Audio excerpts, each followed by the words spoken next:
passado, irmãos, nós aprendemos aqui a respeito de como a alegria de sofrer por Cristo.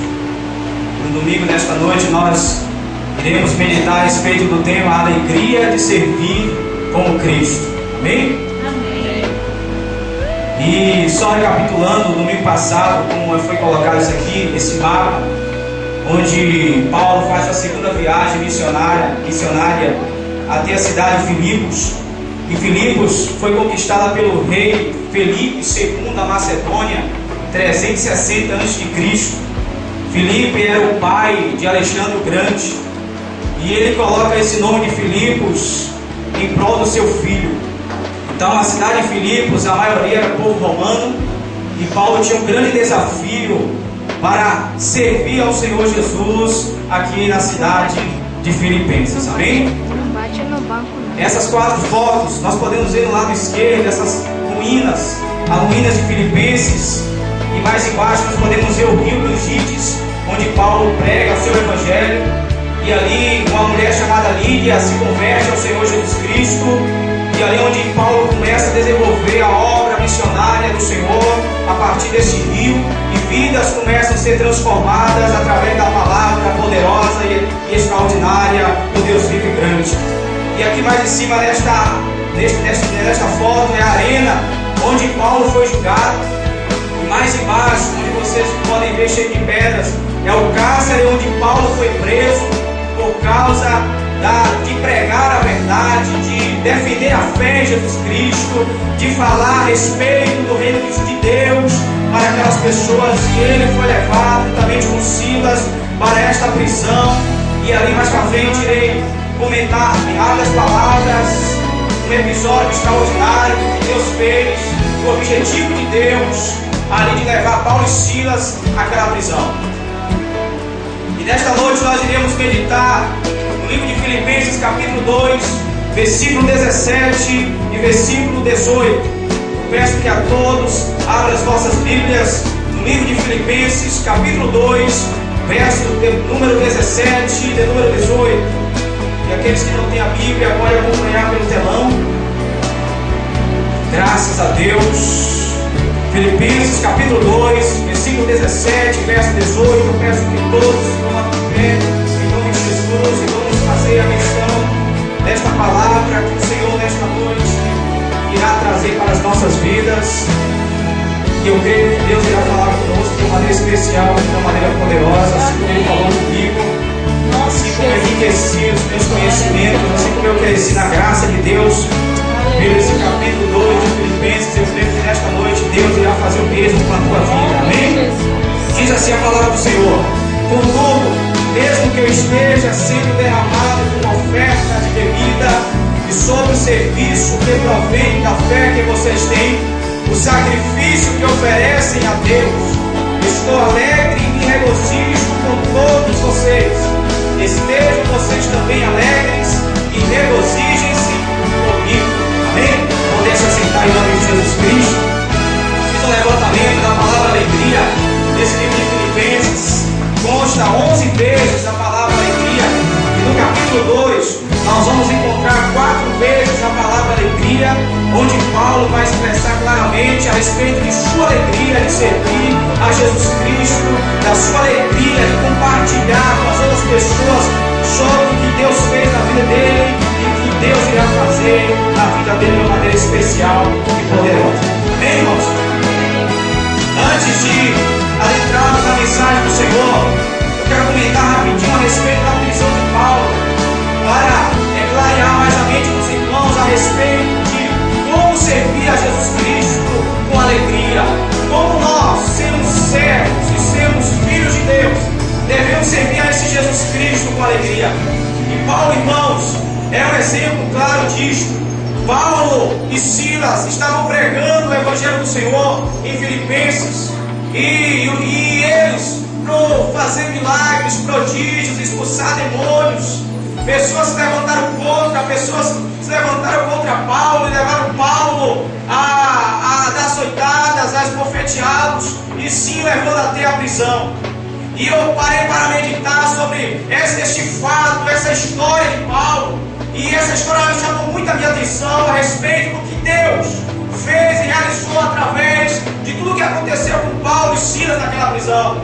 Eu parei para imaginar como é que um homem de Deus, pregando e fazendo a vontade do Senhor, obedecendo a palavra de Deus, anunciando o reino dos céus para o povo de Filipenses, e naquele momento se encontra preso, naquele momento se encontra algemado, naquele momento se encontra com as suas mãos e seus pés atados dentro de um cárcere, debaixo de um palácio, e ali sozinho, juntamente com os outros presos. E ali eu vejo Paulo em mãos, com alegria. Ele foi preso, não com raiva de Deus, não colocando culpa em Deus porque ele estava sendo preso, mas a sua caminhada de até a prisão, ele foi alegre porque ele estava servindo a Jesus Cristo, ele estava obedecendo a Jesus Cristo, e isso impulsionou a não ficar desesperado, a não abaixar sua cabeça e dizer: e agora, Senhor? Agora o seu reino não pode ser mais propagado por outras pessoas, porque eu estou preso, minhas mãos estão atadas, e agora?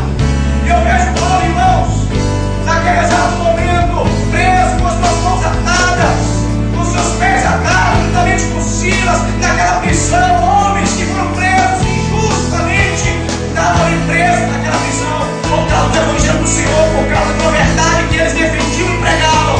E naquele momento, irmãos, o que me chama mais a atenção dessa história é que Paulo e Silas, à meia-noite, eles cantavam, eles oravam ao Senhor. E eu parei para analisar então aqueles dois homens não estavam tristes, não estavam desanimados, não estavam desesperados, não estavam revoltados contra Deus, não estavam criticando, não estavam murmurando, não estavam resmungando, não estavam dizendo coisas em fim. Aqueles homens estavam cantando e orando ao Senhor Jesus Cristo. Sabe o que eu entendo, irmãos? É que todo servo de Deus, quando ele se disponibiliza ao serviço do Rei, nós não entendemos, irmãos. Às vezes, quando vem aqueles acontecimentos sem nós esperarmos, quando vem aqueles problemas que nós não esperamos, e logo aparecem em nossas vidas, em nossa caminhada, e ali tomamos a iniciativa de desespero, tomamos a iniciativa de deixar tudo. Eu não vou mais cantar porque quando eu comecei a cantar, tudo começou a dar errado. Eu não vou mais evangelizar porque as dificuldades aumentaram.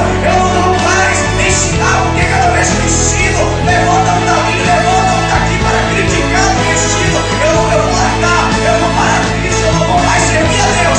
Mas eu vejo e aprendo com a história de Paulo e Silas que aqueles homens estavam presos, mas estavam servindo com alegria a Jesus Cristo, estavam obedecendo a vontade de Deus com alegria. É isso, irmãos, que me motivou a cada dia servir a Cristo. E eu creio que essa história vai lhe motivar a você servir a Cristo com toda a sua fé, com toda a sua confiança em Deus. Porque olha só o que acontece: Paulo e Silas presos, adorando e louvando ao Senhor, orando a Deus à meia-noite. É a hora de Deus entrar em ação, queridos. É a hora que Deus entra em ação. E sabe o que eu entendo, irmãos? É que quando o homem se disponibiliza a servir a Deus, quando o homem se disponibiliza a fazer a vontade de Deus, a servir a Deus com alegria, irmãos, em certos momentos não entendemos por que estamos passando por aquilo. Em certa feita eu passei por uma situação tão difícil e eu não entendia por que eu estava passando, porque eu estava fazendo a obra do Senhor, eu estava levando a palavra de Deus, eu estava pregando o Evangelho, mas não entendia por que aquele acontecimento, aquele fato estava acontecendo na minha vida. Mas na frente Deus me esclareceu porque eu tive que passar por aquilo, porque eu tive que enfrentar aquilo, para onde eu cheguei, para Deus me mostrar porque eu tive que sofrer, eu tive que passar e enfrentar atrás. E eu vejo que Paulo e Silas, irmãos, passaram por esse momento. Eles não entendiam porque estavam sendo presos, porque eles estavam pregando a palavra de Deus. Não fizeram nenhum ato, não cometeram nenhum delito, mas estavam pregando a verdade de Deus. Mas foram levados à prisão, ao cárcere. Sabe por quê, irmãos? É porque Deus, aleluia, aleluia. Olha como Deus é lindo, olha como Deus é maravilhoso. Deus enxerga muito mais além, queridos. Deus enxerga além dos horizontes, Ele ultrapassa qualquer barreira, porque Deus, naquele momento, projetou aquilo tudo. Ele deixou Paulo e Silas serem presos, para que lá na prisão, queridos, na prisão, uma família confessasse que Jesus Cristo é o Salvador da vida dela.